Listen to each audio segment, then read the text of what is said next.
Umlisa ongaziwa usongela uphakela umthakathi wambiza ngewarlord ye-IFP uthi bodlana endaweni esigameko nawo uphakela umthakathi mangaphakela umthakathi esaqhubeka nemasho oxosha bokufika kuze kushaya umhla ka4 kaNovember njengoba kusuku lokuvota kumhla ka4 kanti uphakela umthakathi wehlangene noSmart Expaser ngase Richards Bay laba bakhala ngokuthi umkhankaso mathi abahambe uphazamisa umsebenzi wabo okusebenza lapha erank yase Richards Bay kanti abokufika abakhona lapha eMzansi bajabulise kwengane ezincane zesikole ziphume i-trip ngenkathi bebona amabhasi azobalanda bahambisa emakhaya khona lawe uphakela umthakathi uxwayise insizwa noma abokufika ngokuthi abashishi bahambe ngafika umhla ka30 June ngoba ngafika umhla ka30 June ayikho into bayasenza ukuthi abavikele kubantu basemzansi. Ishe yangqonga iChina Mall Square ekhona lapha eJohannesburg kuMain Reef le mall eqashe abokufika ngobuningi babo mbukeli siyabingelela saphinde sikwamukela kuphila kuphi lapho usibukele ukhona njengoba sokuthatha sikubeke kwizona ehamba phambili ke namhlanje njengoba nawe mbukeli wazizi alishoni lingenazo indaba zalo kanti mawuhlelekane nathi uhleli ekhaya elikahle impela ekuyilona elizokulethela ezinotshu ezinohlonze namhlanje sokuthatha sikubeke kweqeshana nje impushanyana noma kuyihlokana impushanyana esiphethe ake siqale la siqale khona la sithe umlisa ongaziwa usongela uphakela umthakathi wambiza ngewarlord ye-IFP lelo gama ke mbukele thanda ukuthi usicacisele lona ukuthi ngabe lisho ukuthini usibhalele kwi-comment section nje la isofisa ukuthi usi-understand khona ngoba igama esiqalayo leli ukulizwa lapha sibantu TV wana sazi noma ngabe igama elisebenza kwipolitiki ngoba lensizwa ikhala ngokuthi uphakela umthakathi uma ngabe eqhubeka nalo mkhankaso wakhe kuze kufike umhla ka4 kaNovember bayotholana endaweni yesigameko angeke kumele tshani isho ukuthi iyoqeda ngayo uphakela umthakathi iyamsongela impela futhi inxusa nabanye abantu ukuthi abalekelele insizwa ke lena esingayazi sithanda ukuthi imbukeli sithatha sikubeke odabeni layo ukuthi ngabe wena emagameni ayo yahambisana yini nje bekhala ngokuthi uphakela umthakathi ngathi uthunyelwe ukuthi aphazanyise umhla ka4 kaNovember. Mina into engishoyo namanje ngiyasho ngithi mina ngomhla ka4 November le masha yathi uphakela umthakathi uzoyenza ngeke yenze eThekwini. Mtshanani nina nabangani bakhe ukuthi akazoyenza eThekwini akayoze eMaritzburg akayoze eGoli ephazamisa ukuvota khona ezokubona okwakhweza ikati emthini uzokubona okwakhweza ikati emthini angeke azayenze leyo nto leyo uyingane uyingcili nje uyinto enkatha it's a warlord. Yes, IFP is full of murderers.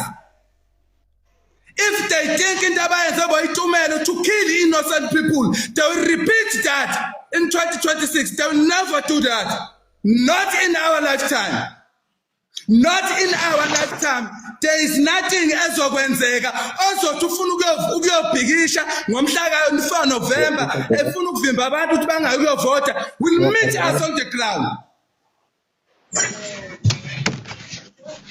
Uyomasha khona siyavota thina ngomhla ka4 sifuna ukukhipha iANC sifuna ukukhipha iDA emandleni ngeke sakwenze lokho masifuna ukuyomasha uphakela umthakathi must go to kaNongoma must go to Olundi must go to eJozini must go oPhongolo not lapho esidominator khona sizomshaya thina literally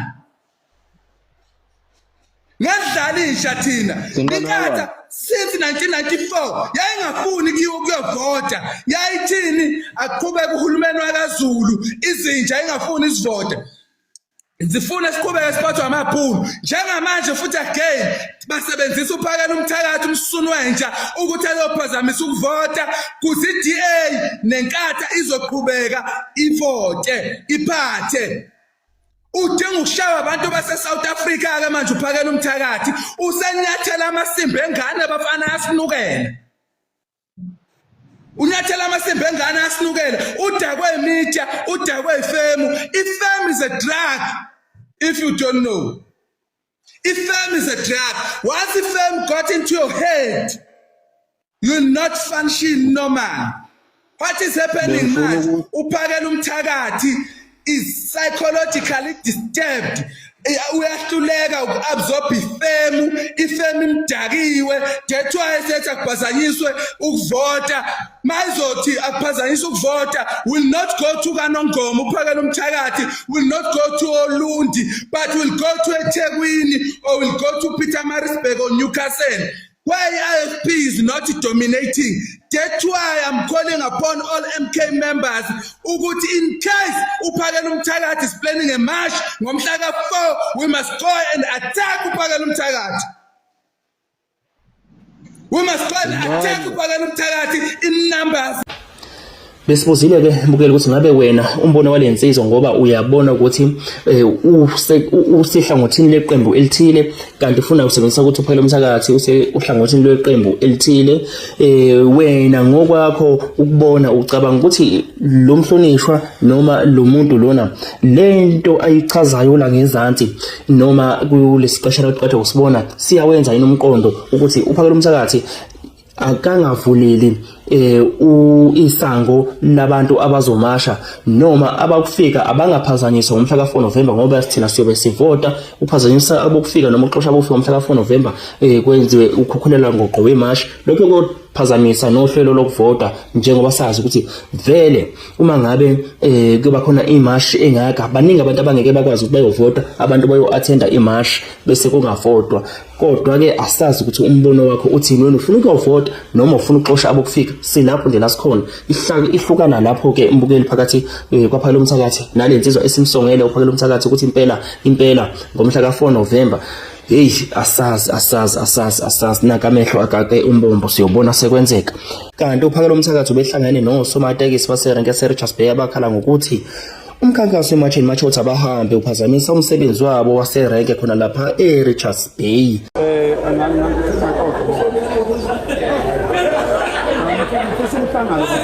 ngoba uma sisuka senza le misebenzi yethu umsebenzi wenu uyaphazamiseka manje siyahamba ukusenza inhlonipho sizwe sizobika kini ukuthi hayi siphela ukwenza umsebenzi ngelanga lithile ubona ukuthi masisebenza imoto ihamba kancane ivimbeke imoto iphumelele iphile kwethu ihambe kancane kungasheshi ngendlela manje kuyinhlonipho ukuthi uma sisuke sizosebenza endaweni siqale kini siqale emaphoyiseni siqale kumasipala siqale emadodeni endawo senzela ukuthi wonke umuntu noma sekwenzeka-ke lokho kubambeleleka kube ukuthi sonke siyazi ukuthi kwenzakalani enye indaba enkulu-ke iRichards Bay iyindawo enkulu yezomnotho la KwaZulu Natal njengoba kuza lolu suku lolu esalubeka sathi ngalo kufanele kushaye lesi sikhathi sebehambile laba bantu bokufika sesitholile ukuthi khona abanye abahlongoza ukuthi kuyothi ngalelo langa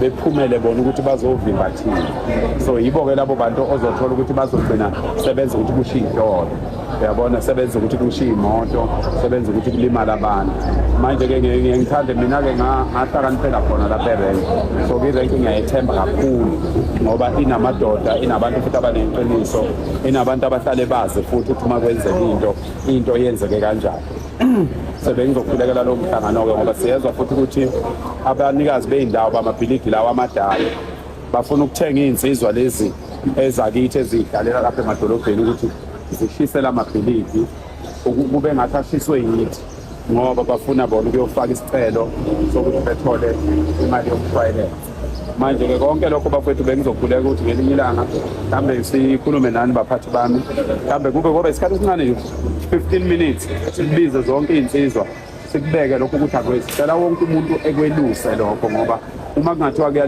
kulimala iy'moto zabaphathi impembi leyo uma kulimala iy'tolo kulahleka imisebenzi kubantu bakithi uma kulimala iy'tolo kuzothatha isikhathi ukuthi ivukele lezo tolo okwenza ukuthi abantu bengabi nayo indlela yokuthi bethenge kahle siyacela nje kungabi bikho ngoba thina sikaze sisho ukuthi akube nodlame lento sayiqala abantu beyedelela ngayiqala kwaNongoma sawulungisa uNongoma wabona ukuthi uyalunga sadlulela olundi sabona ukuthi kuyalunga sadlulela eThekwini sagcina-ke sesigcwelizwe lonke kodwa konke lapho esahamba khona akaze kube nodlame akaze kufe umuntu akaze kushiswe esitolo akaze kwenziwe lutho kodwa iqiniso uma ningabukisisa bafowethu bayahamba laba bantu bahamba impela ngobuningi babo futhi manje kusho ukuthi-ke lento esenza iyasebenza ngaphandle kokuthi size silimaze abantu manje bengizokhulekela lokho baphathi bami ukuthi ngizokhuleka ngelinye ilanga ukuthi ngikhombe ilanga sivumelane ngithathe izingcingo zabaphathi ngithi ngicela nje u-15 minutes ney'nsizwa zonke lezi ey'lapha erenki ngoba make sakhuluma ney'nsizwa lezi ey'lapha erenki kuyofana nokuthi sikhulume nebheyi yonke ngoba ibona abathwala wonke lo mphakathi owakhele lezi iy'ndawo zasebheyi bekuyilokho kuphela baphathi bami baba mhlonishwa sengilande kangaka kanti aniphelele cha hayi ngilalelile uzwile siyathokoza besizocela lokho mphathi wami ukuthi hayi mina nginenkolelo enkulu yabantu abasebenza kule mboni nginenkolelo enkulu nothando lwabo futhi njalo uma ngizosebenza endaweni nabantu engiqala kubo ngaphambi kwamaphoyisa ngaphambi kwamasipala ngaphambi wonke umuntu ngiqale erenki ngoba ngiyakholelwa kumuntu othinta abantu zonke iy'nsuku ngoba uyena okwaziyo abantu sizokhulekela lokho ukuthi sizokhanda usuku mhlawumbe ngifone nizosho ukuthi ubani engingafona kuwo sicele nje mhlawumbe sinemezela ngomqoqo ukuthi hayi insizwa ayisondele nga-15 minutes kuphela sibekele udaba engilibekayo bengenza ukuthi abaphathi sethi silibeka kubantu bebe bona sebazi ukuthi yini esifuna ukuyikhuluma kubantu kuyazwakala noma phela singabaphathiswa khona abaphathi abakhulu berenke akunankinga sesondela okuyibona mhlawumbe fanele sibatshele ukuthi khona abantu ngoba njengoba usho nje ukuthi kwesinye isikhathi ukhanga kulimala izinto kuthiwa nigunyazoba ngithi ayibona mangabe sihlabela phambili ke mbukeli lapho khona siphathele isiqeshana sevideo sabo kufika okuwumlando emlandweni nje sike sayibona laphana eMzansi ikakhulukazi abantu abakufika uma ngabe bebuyela emakhaya sibabone bejabule ngalendlela bejabulela ukuthi babuyiselwa emakhaya nasibeke khona ukuthi bajabulise kwengane zesikole ziphume itrip njengoba bebona amabhasi azobalanda babuyisela ekhaya khona eMalawi laba abase Malawi ke bazolanda amabhasi bebalelwa ku 5800 njengamanje sebebalelwa ku 6000 nangaphezulu abahambayo sikuthatha sikubeke nje mbukeli kuyona imibukiso ekhona esiphethe njengamanje sithembe ukuthi nawe lapho mbukele ngasekhaya uyawenza wakho umsebenzi kuyona le operation yokuthi abahambe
Tukubida.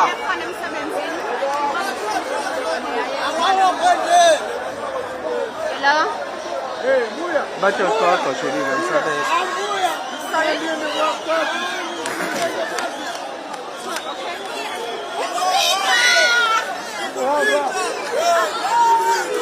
Yeah, oh, you're out.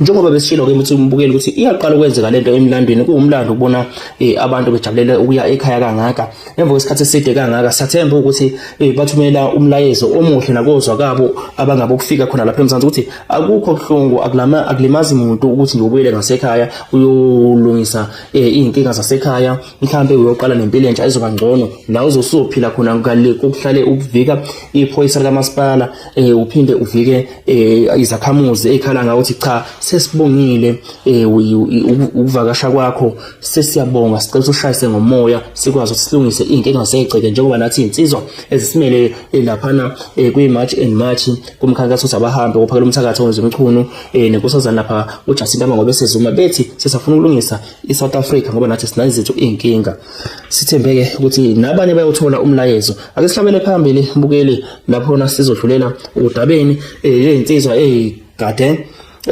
uphakela umthakathe exwayisa ngokuthi azihambe ungakashaya umhla ka-30 kaJuni ngoba umhla ka-30 Juni abantu baseMzansi bazi ukuthi kuxoshwa bokufika ukuthi ngayiphi indlela kazi nawo phakela umthakathi into yazi ukuthi kuyamashwa kodwa ukuthi umuntu ngamunye engqondweni yakhe unayiphi iagenda uphakela umthakathi akazi kodwa ubebaxwayisa nje labo ukuthi bafethu ngoba nami angeke ngize ngibe namandla okulawula iSouth Africa yonke mangabe kufika umhla ka-30 isimasha nani niselana kungcono nisheshe nipakishe ezenu nisheshe niphume nihambe. Where are you from? Where? Huh? DRC.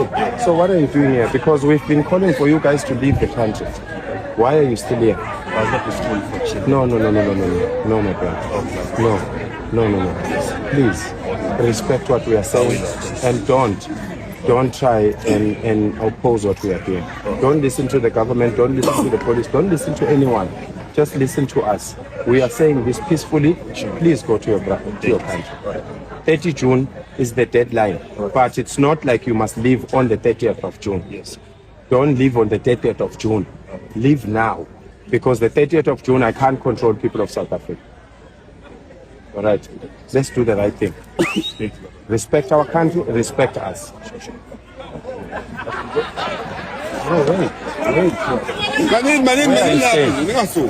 You sit down here. Yeah.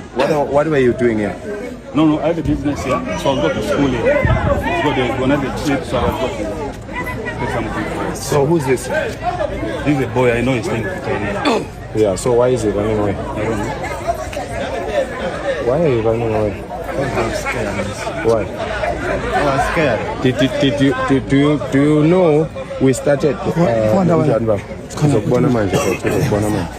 do you know what we started this thing in January, and we've been asking you guys to leave the country because we want to sort out our things in town. Why are you still staying in town? Yeah, because we've been begging for 6 months. We've been begging you guys to leave South Africa. Why are you still here?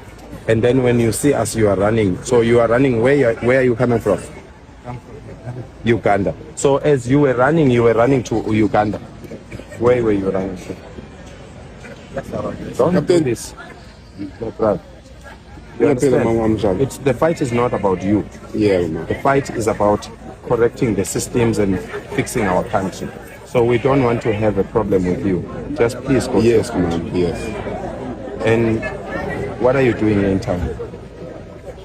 Just cooking food. Phones. Cooking food. No, you can't leave your country to come and cook food here. It's not right. Constitutionally, you can't do that. Constitution doesn't allow that. Only South Africans must cook food. Please go home. Now Baba still in Hambe, and I'm coming back on Tuesday again. I don't want to see any foreign. Please.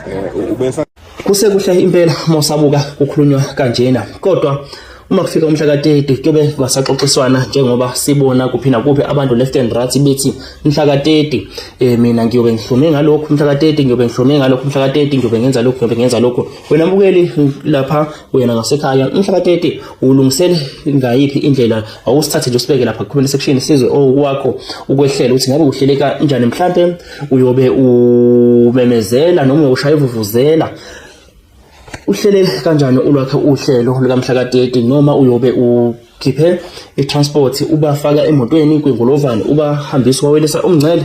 Sicela nje ukuzwa okwakho ukuthi ngabe kumi kanjani. Kanti imbukelo siyivala laphana ngesigameko esikhulu esehlele inkaba yase-Gauteng i-Johannesburg njengoba kushe uncathela izitolo zabokufika laphana i-China Mall Square. I-China Mall Square qashe abantu abaningi abokufika. Lento yenzeke phakathi kobusuku ngo-20 to 12.